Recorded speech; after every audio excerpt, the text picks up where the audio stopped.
Memasuki bulan kedua 2020, Bank Indonesia menargetkan pertumbuhan ekonomi yang positif di Sumatera Selatan. Tahun lalu pertumbuhan ekonomi provinsi ini mencapai 5,71% atau di atas rata-rata nasional 5,02%.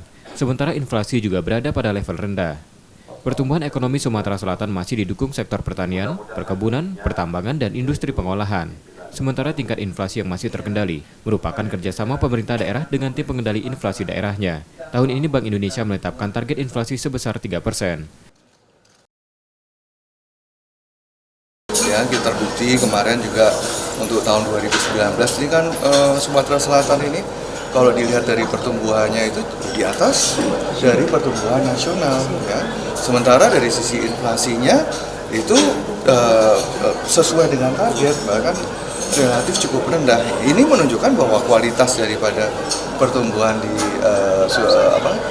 Sumatera Selatan itu ya memang pertumbuhan yang sangat berkualitas.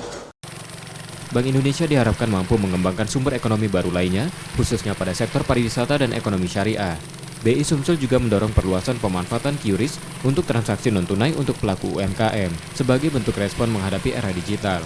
Hal itu ditegaskan saat pengukuhan Kepala Perwakilan Bank Indonesia Sumatera Selatan yang baru dari Unitasari pada Hari Widodo di Palembang.